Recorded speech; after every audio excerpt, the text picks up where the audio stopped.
group. So what is strategic management? This is the process of figuring out the basic mission of an organization and what their long-term goals are, and then creating and implementing a plan of action in order for that organization to achieve the goals.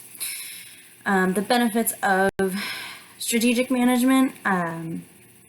So strategic planning is critical to the success of an organization domestically, but when you are international, it becomes even more critical because of distance barriers between the corporate office and then their subsidiaries. And as I always like to say, proper planning prevents poor performance. So the more that you plan, the better that your performance is. So Saudi organizations, especially small and middle-sized enterprises, could actually benefit from strategic management because most of their startup businesses fail within the first 2 years. So having a strategic plan implemented to set and reach goals is actually really crucial to the enterprises succeeding and also boosting Saudi Arabia's economy because they have a high level of unemployment. So any enterprises that start up and they're unemployed because they have a very trainable workforce, is going to ultimately help the country. All right, so the next slide is approaches to formulating and implementing strategy. So you've got 4 basic approaches: economic imperative, political imperative, quality imperative, and then administrative coordination.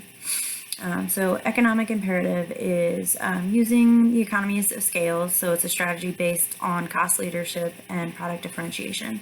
So you're just trying to drive prices as low as possible, basically.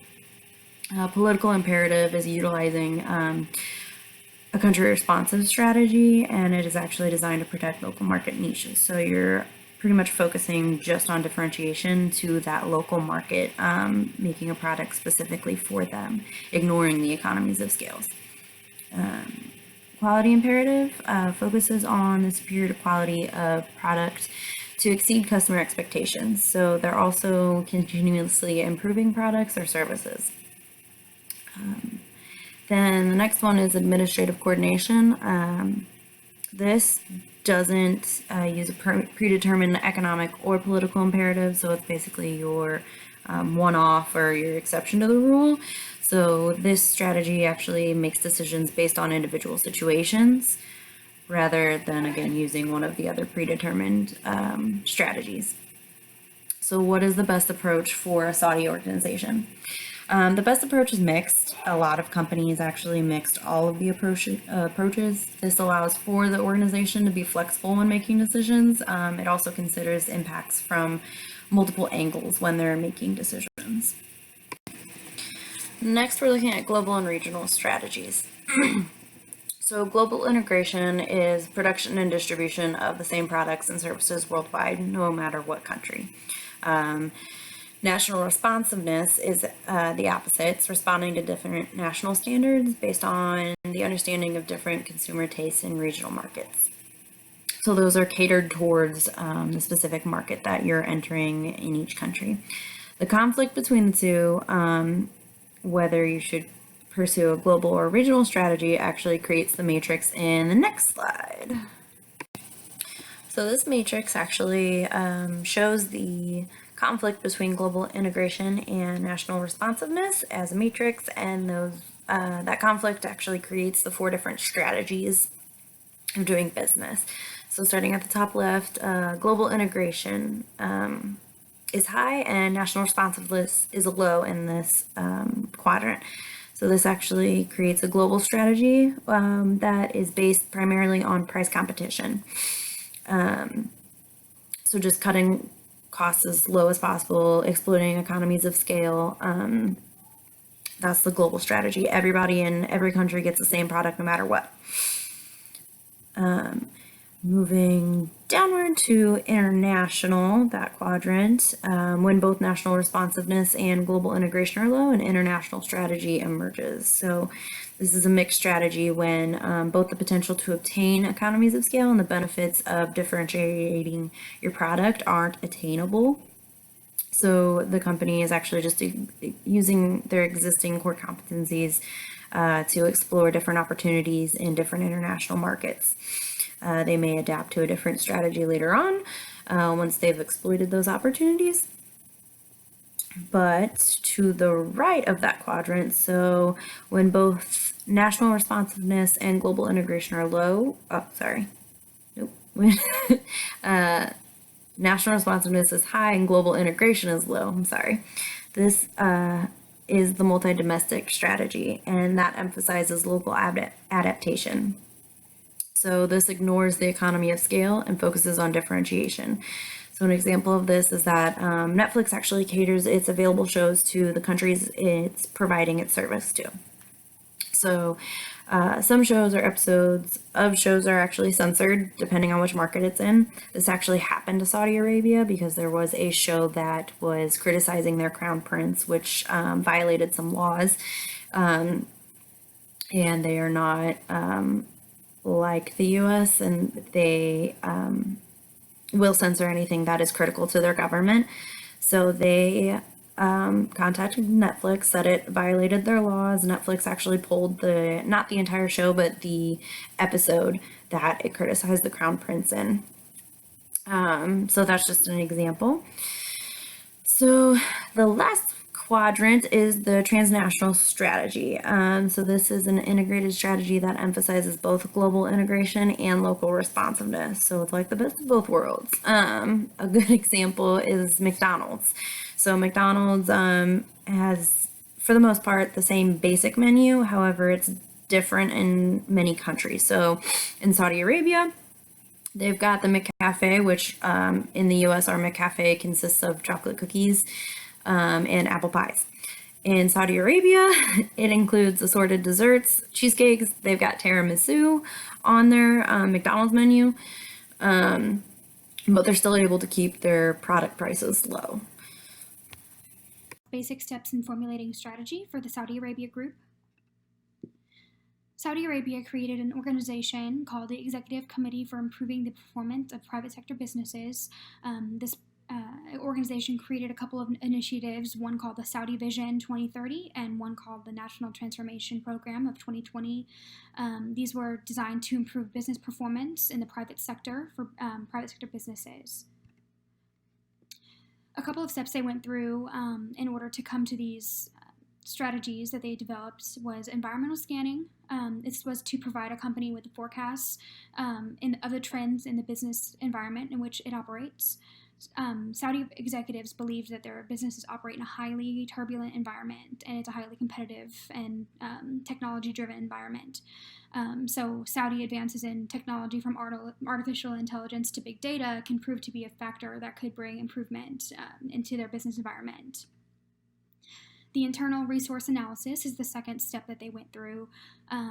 So they were deciding and going through their resources that could help them better themselves in their own environment, including internal strengths. So Saudi Arabia is a very religious country, so any company that might follow or adhere to any values that other businesses or clients relate to in their religion are typically taken very seriously and gain a lot of respect. So this can be considered a strength if they do want to follow along with these values. And so also Saudi Arabia was already recognized as a powerhouse in the petrochemical industry. And the Saudi government tried to implement strategies of economic diversity in the past, but they were unsuccessful. Saudi Arabia can't just rely on oil to help sustain them for the rest of their existence, because it's pretty dangerous to do in case maybe the price of oil goes down like it has in the past, and that can cause a lot of economic hardship. So they were trying to implement other strategies to bring in other options that they could rely on instead of just oil. All right, and so goal setting for strategy formation is the third step. And so we get to the initiatives, the Saudi Vision 2030. That was made to create an environment which opens doors to business opportunities, broadens the economy, and creates jobs for all Saudis. The goals for this were rewarding opportunities, which includes increasing the participation of women in the workplace and lowering the unemployment rate, leveraging the country's unique position, which includes raising the share of non-oil exports in GDP, the gross domestic product. And the final goal for this was investing for the long term, which includes raising the position in terms of ranking the world's largest economies. They wanted to raise their position from where they were and to, I think they said they were 15th, they wanted to be raised into at least 12th. Goal setting for strategy information is continued on the slide. It's going to talk about the National Transformation Program of 2020. The goals here were ensuring the stability or sustainability of vital resources. So oil is their main goal here, is to sustain it so it can last a long time. Right now they're going through it really fast. Improving living standards and transforming healthcare. So this strategy formation for the transformation program of 2020, it's mostly geared towards local inhabitants and improving the standards of living. Both programs' goals are to increase the competency of government and business services and place Saudi Arabia among the top countries in the world.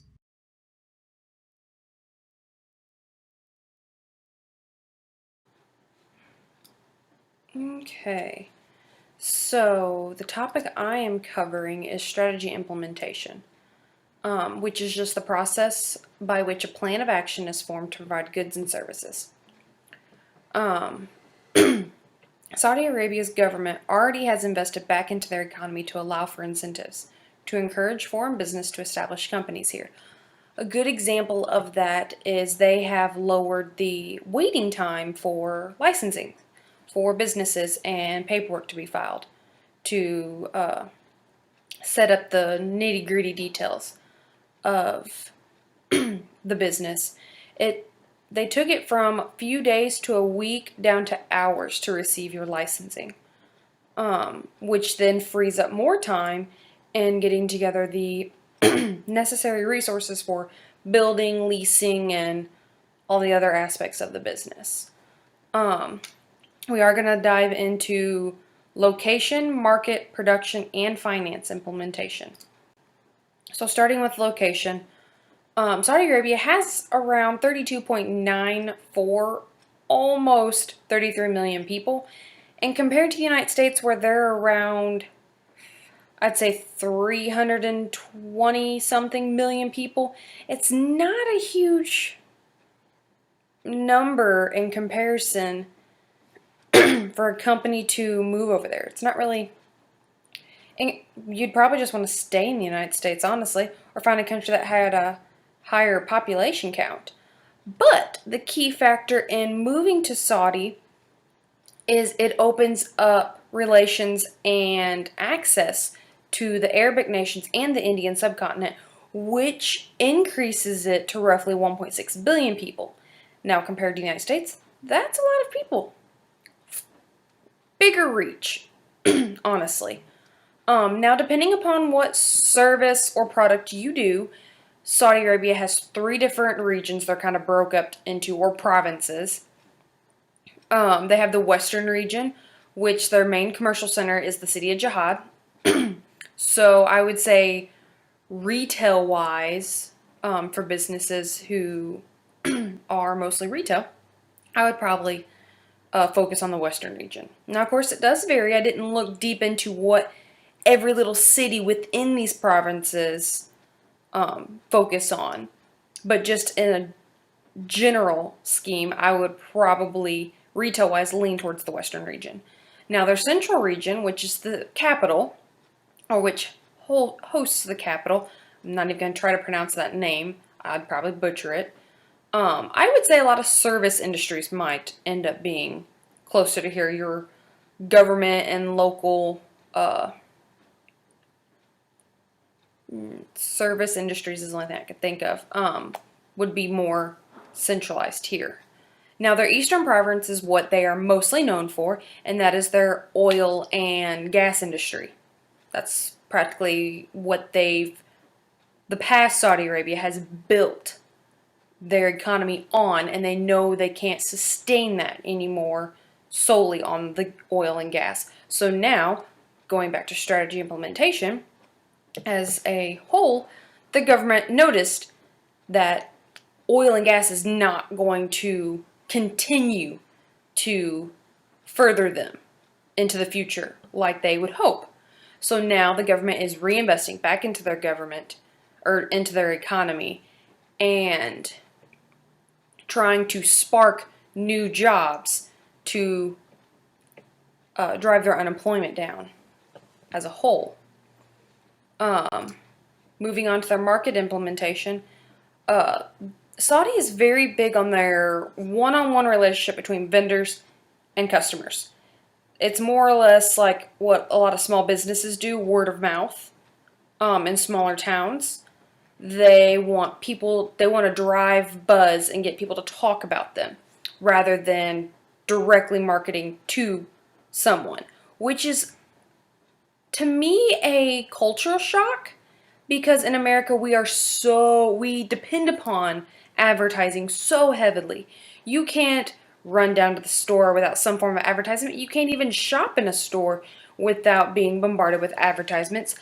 Watching the news, even YouTube anymore now. Can't watch a simple video. Facebook, you can't watch videos on Facebook without an ad popping up. We are so heavily dependent upon ads to spread the news, and word of mouth has just kind of, it's a thing of the past for Americans. But for Saudi, it's very well rooted in their culture. Now they are expanding on advertisements, and when we get into production, I believe it is, we will talk about the age groups that make up Saudi's labor force. But most of their advertisement is done through sweepstakes at the malls. Newspapers are very big over there still. And they do have a very, very, very small television network consisting of 2 channels, one English, one Arabic, and they are only ran during certain times of the day. So you can advertise. You've got a very small window and probably a very small amount of people that it reaches, but you can. It is an option. But I would lean more towards festivals, malls, and newspapers to advertise, honestly. And that's something you have to take into consideration when thinking about moving your business to Saudi Arabia. Let's see here. Moving on to production implementation. And I'm not even going to try again to pronounce this law they have. Which pretty much is forcing companies to hire local rather than establish themselves and then bring employees over. It's okay to bring a few to train and oversee the business, but you are going to want and need majority of your business to be Saudis. This law is helping them with their end goal of increasing their labor force and driving down their unemployment. Now, of course, looking at their labor force, 26% roughly of their labor is millennials, which I personally fall at the very end of the millennial spectrum, almost in Generation Z, but not quite. But Generation Z, which is ages 10 to 24, make up about 54% of Saudi's population, which, going with an assumption here, millennials and Generation Z rely more on social media and the internet. So as a business, you're going to want to lean towards that. Use it as like a crutch to help you reach out to these millennials and Generation Zs, because in the upcoming years, they are going to be the majority labor force of Saudi Arabia. And most people are getting away from your trade jobs. We will always need trades, but college is being so forced onto kids and told that you have to have it in order to succeed in life, that these trades are kind of being forgotten in some cases, or people feel ashamed when they have to work in them. And they have no reason to be ashamed. But just as a business looking to expand into Saudi Arabia, I would say take in consideration within the upcoming years what age groups are going to be the majority in this country in looking at your productions, because it might benefit you that you have younger and more, I can't say knowledgeable, because college doesn't necessarily make you more knowledgeable or having access to the internet or using the internet, but it does aid. It does increase the chances of being more knowledgeable, because your older generations, they've been around for a while. They know a thing or two, and a lot of the times, they still know more than us college kids. Just because you got a degree does not mean you know everything. That's the truth. All right, let's see here. Okay, on to finance implementation, which will be my last slide. Saudi does, for financing wise, they have very well stable pricing. I still can't say their currency has been fixed since 1986. There's no fluctuating, which is great for a business because you can forecast that for years unless some major change takes place, and they do happen to change the currency rate. But it's been 3.75 to the US dollar for so long. I mean, businesses love that. They love that it's stable. They like stable pricing. They also have a competitive interest rates because Saudis have realized that attractive financial packaging, or I'm gonna back up here. Saudis have realized that, quote, attractive financial packaging can be more desirable than a low upfront price, end quote. I just went blank. But people want to finance anymore today. They don't want to pay up front. They want to finance as they go, which in some cases is nice. In other cases, it's a case-by-case situation, in my opinion. But being able to finance the business with low interest rates and a decent term line is very desirable for most companies anymore, which play a huge factor in implementation because they're there to make a profit. If there's no profit to be made, there's no business to move. And if there's no business to move, the economy is going to plummet. So, going back, strategy implementation is the process by which a plan of action is formed to provide goods and services.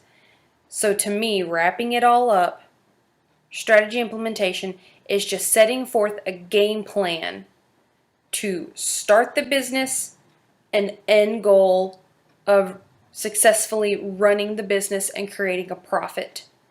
Because if a business is not making a profit, they are not succeeding. And if they are not succeeding in making a profit, they can't pay their employees, and your employees' time is not free. So, at the end of the day, having a strategy set forth is key to a successful business.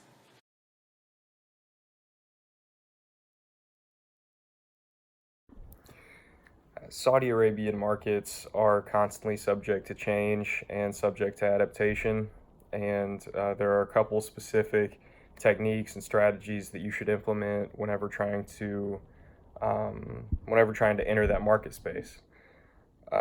Direct marketing in Saudi Arabia, unlike America, is not utilized very well.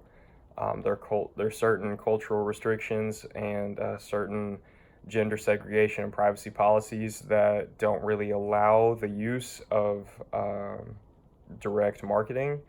So when entering that country, something that you would have to account for is the the the gist of the marketing over there is essentially just television advertisements that tell you where you can go pick up a product, where you can purchase a product, and at the place of purchasing, that's where you schedule a delivery, to your own, to your own residence. The postal service over there is basically non-existent as far as residents goes, as far as individual consumers go. So that's something that you would have to account for whenever you were trying to enter their market space. As far as being introduced to the Saudi Arabian market, America already has a pretty long-standing and pretty solid relationship with Saudi Arabia. Um, Even despite there being a higher price point in products from America being introduced to Saudi Arabia, many Saudi Arabians are willing to pay the price due to them seeing the products as a higher quality than what they can get in their own country, as well as being state of the art technology. So that's something that should be taken into consideration. And lastly, consumer services and customer care.